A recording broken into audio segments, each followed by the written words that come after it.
இந்த வீடியோவில் நான் டியூஸ்டே பிரேக்ஃபாஸ்ட் லஞ்ச் டின்னருக்கு என்னெல்லாம் பண்ணணுன்னு இருக்கோம். ஸோ உங்கள் குழந்தைங்க ஸ்கூல் போகிறாங்கன்னா இந்த வீடியோ கண்டிப்பாக யூஸ்ஃபுல்லாக இருக்கும். ஃபஸ்ட்டு மார்னிங் எழுந்தோடனே மாவு புளிச்சிருச்சா தான் செக் பண்ணேன். ஸோ மாவு புளிச்சாலே அன்றைக்கி பிரேக்ஃபாஸ்ட் வந்து கொஞ்சம் சிம்பிளாக ஈஸியாக முடிஞ்சிடும். மாவு நல்லா புளிச்சிருச்சு. ஸோ இன்றைக்கி வந்து குழி பணியாரம் அப்படி இல்லாட்டி தோசை, பீட்ரூட் கேரட் இதெல்லாம் அரைச்சி சேர்த்து பண்ண போகிறேன்.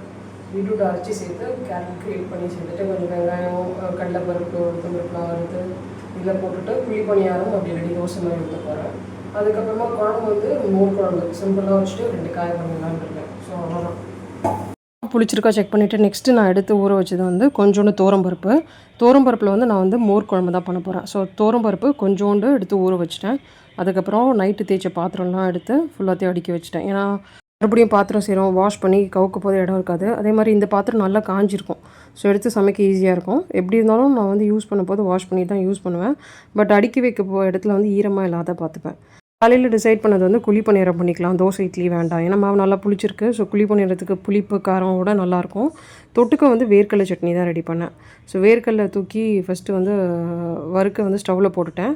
ஒரு ஸ்டவ் காலியாக இருந்துச்சு. ஸோ ஃபஸ்ட்டு வந்து இந்த பிரேக்ஃபாஸ்ட்டுக்கு வந்து எல்லாம் அரைச்சி ரெடி பண்ணிடலாம், அதுக்கப்புறமா மோர் குழம்பு பண்ணலான்னு சொல்லிட்டு பீட்ரூட்டை ஃபஸ்ட்டு நல்லா அரைச்சிட்டு கொஞ்சம் நீங்கள் ஃபைனாக கட் பண்ணி போட்டிங்கன்னா ஈஸியாக அரைஞ்சிடும். அப்படி இல்லாட்டி கொஞ்சம் தண்ணி சேர்த்தா தான் அந்த திப்பியாக இருக்காது.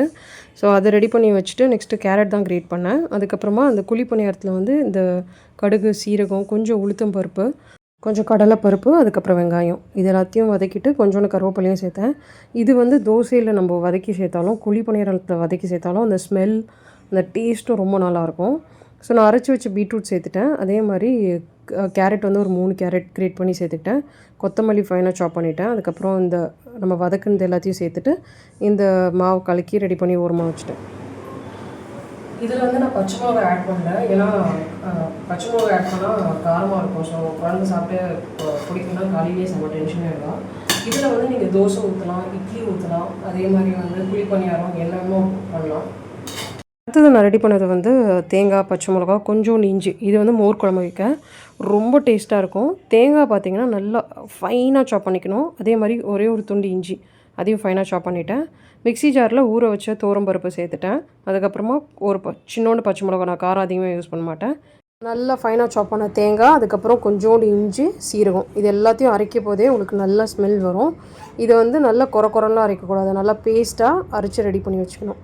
இதுக்கப்புறமா வந்து நான் கேர்டு எடுத்திருக்கேன். கேர்டு வந்து நல்லா திக் கேர்ட். இது வந்து நான் என்ன பண்ண போகிறேன்னா ஒரு வேறு பாத்திரத்தில் மாற்றிட்டு கொஞ்சம் வந்து தண்ணி ஊற்றி கலக்க போகிறேன். அதுக்கு முன்னாடி அரைச்சி வச்ச பேஸ்ட்டை வந்து சேர்த்துட்டு நம்ம வந்து தண்ணியை ஊற்றி மிக்ஸ் பண்ணிக்கலாம். உங்களுக்கு திக்னஸ் வந்து ரொம்ப தண்ணியாக வேணுமா திக்காக வேணுமான்னு பார்த்துக்கோங்க. ஏன்னா இது ரொம்ப கொதிக்க விட போகிறதுலாம் இல்லை. நீங்கள் என்ன திக்னஸில் நீங்கள் சேர்க்குறீங்களோ அதே திக்னஸில் தான் உங்களுக்கு வரும்.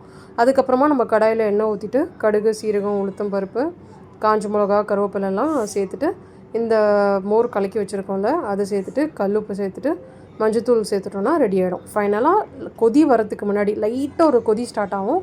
அப்போ இந்த கொத்தமல்லி நிறைய சாப் பண்ணி சேர்த்திங்கன்னா அந்த ஃப்ளேவர் ரொம்ப நல்லாயிருக்கும்.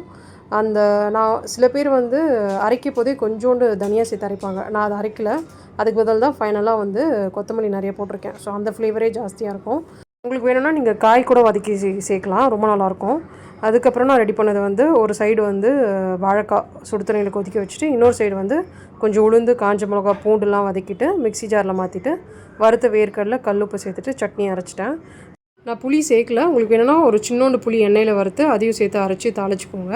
நெக்ஸ்ட்டு நான் கட் பண்ணி வச்சது கோஸ் பொரியலுக்கு தான். ஸோ ஸ்டவ் காலியாக இருந்துச்சு. ஸோ ஒரு ஸ்டவ்வில் வந்து நான் பொரியலுக்கு ரெடி பண்ணிவிட்டு இன்னொரு ஸ்டவ்வில் வந்து நான் வந்து பேன் வச்சுட்டேன். வாழைக்கால மசாலாலாம் போட்டுட்டு அதையும் பொரிச்சிடலான்ட்டு. இந்த கேபேஜ் வந்து நான் காஞ்ச மிளகா மட்டும் போட்டு பண்ணல. நான் இதை வந்து கொஞ்சம் வீட்டில் அரைச்ச குழம்புத்தூள், மஞ்சத்தூள்லாம் போட்டு பண்ணேன். ஏன்னா அப்போது இன்னும் டேஸ்ட் நல்லாயிருக்கும் மோர் குழம்போடு வச்சு சாப்பிடும்போது. ஸோ அதனால் நான் மசாலா ஆட் பண்ணி பண்ணேன். இன்னொரு சைடு வந்து இந்த வாழைக்காவும் பொரிச்சிட்டேன். எண்ணெய் தான் கொஞ்சம் ஜாஸ்தியாக ஊற்றிட்டேன். ஆனால் வந்து இந்த மோர் குழம்புக்கு வந்து இந்த கேபேஜ் பொரியலும் இந்த வாழைக்காவும் ரொம்ப நல்லாயிருக்கும். ட்ரை பண்ணி பாருங்கள். சிம்பிளாக மாவு ரெடி பண்ணிட்டேன் பிரேக்ஃபாஸ்ட்டுக்கு. அதே மாதிரி லஞ்சுக்கும் 2 பொரியல், சிம்பிளாக ஒரு மோர் குழம்பு. குழந்தை ஸ்கூலுக்கு வந்து நான் கொஞ்சம் மோர் குழம்பு, வாழைக்காய், அதுக்கப்புறம் கொஞ்சோண்டு கேபேஜ் வச்சேன். பிரேக்ஃபாஸ்ட்டுக்கு வந்து குழி பணியாரம். இது வந்து அயன் தவா. ஸோ இது என்ன ஆகும்னா அடி பிடிக்கும். ஸோ எண்ணெய் இல்லாமல் ஊற்ற முடியாது. அதனால் எண்ணெய் ஊற்றி தான் நான் எல்லாத்துலேயும் ஊற்றிட்டு மூடி போட்டு குக் பண்ணணும். அப்போ தான் கொஞ்சம் குக்காக இருக்கும், நம்மளுக்கு திருப்பி போடும்போது ஈஸியாக இருக்கும்.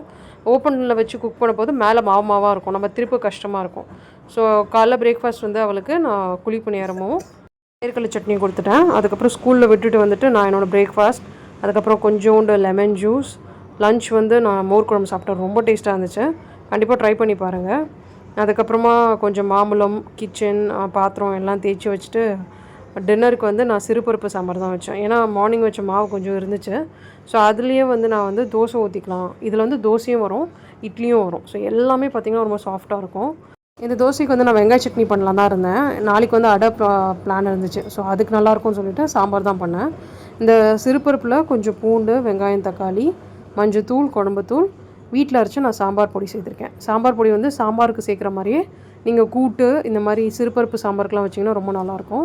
நெக்ஸ்ட் டே என்ன காலையில் வந்து தோசை இட்லி பிளான் தான். ஸோ அதனால் அடைக்கு ஊற வச்சுன்னு சொல்லிட்டு கொஞ்சம் பிளாக் சன்னா, கொஞ்சம் சிறுபருப்பு, கொஞ்சோண்டு பச்சை பயிறு, கொஞ்சோண்டு தோரம் பருப்பு, இது வந்து கருப்பு உளுந்து, அதுக்கப்புறம் கொஞ்சோண்டு பச்சரிசி, வெந்தயம், இது எல்லாத்தையும் வாஷ் பண்ணிவிட்டு ஊற வச்சுட்டேன். 6 மணிக்கு தான் ஊற வச்சேன். 10 மணிக்கு அரைச்சிலான்ட்டு. காரத்துக்கு வந்து நான் கொஞ்சோண்டு காஞ்ச மிளகா ஒன்று தான் சேர்த்தேன். உங்களுக்கு வேணும்னா நீங்கள் எக்ஸ்ட்ரா சேர்த்துக்கலாம். ப்ரெஷர் ரிலீஸ் ஆகிட்டோன்னு இந்த சாம்பாருக்கு கொஞ்சம் கல் உப்பு, அதுக்கப்புறம் ஒரு மேஷர் வச்சு நல்லா மசிச்சிங்கன்னா பருப்பு, தக்காளி, பூண்டு எல்லாம் மசிஞ்சிடும். புளி போடுவாங்க, நான் புளி யூஸ் பண்ணல, அதுக்கு பதில் தான் தக்காளி நல்லா மசிச்சிருக்கேன். நம்ம ஃபைனலாக தாளித்து கொட்டினோன்னா சாம்பார் ரெடி. அதே மாதிரி இந்த சிறுபருப்பு சாம்பாரில் நிறைய கொத்தமல்லி சேர்த்தோன்னா அந்த ஃப்ளேவர் ரொம்ப நல்லாயிருக்கும். இந்த தோசையில் நம்ம கேரட், வெங்காயம்லாம் சேர்த்துருக்கோம். ஸோ இந்த சாம்பாரோட இந்த வெங்காயம் தோசைலாம் சாப்பிட்டோன்னா ரொம்ப நல்லாயிருக்கும். நான் ஒரு 3 தோசை சாம்பார் சாப்பிட்டேன். அதே மாதிரி குழந்தைக்கு வந்து ஒரே ஒரு தோசை சாம்பார் மட்டும் கொடுத்துருந்தேன். நெக்ஸ்ட்டு ஒரு 10 o'clock இந்த ஊற வச்ச அடைக்கு வந்து அரைச்சிட்டேன். ஸோ இதில் வந்து நான் கொஞ்சோண்டு கல் உப்பு சேர்த்து அரைச்சிக்கிட்டேன். இந்த மாவு பார்த்திங்கன்னா உங்களுக்கு ஈஸியாக நல்லா புளிச்சிடும். ஏன்னா இது வந்து நம்ம இட்லி தோசைக்கு அரைக்கிற மாதிரிலாம் இல்லை, இதில் நிறைய பருப்பு இருக்குதால நெக்ஸ்ட் டே காலையில் நல்லா புளிச்சிடும். இந்த மாவில் தோசை எப்படி வந்துச்சுன்னா அடுத்த வீடியோவில் வரும். இந்த வீடியோ கண்டிப்பாக பிடிச்சிருந்தா கண்டிப்பாக ஷேர் பண்ணுங்கள். ஸோ உங்களுக்கு யூஸ்ஃபுல்லாக இருக்கும்னு நினைக்கிறேன்.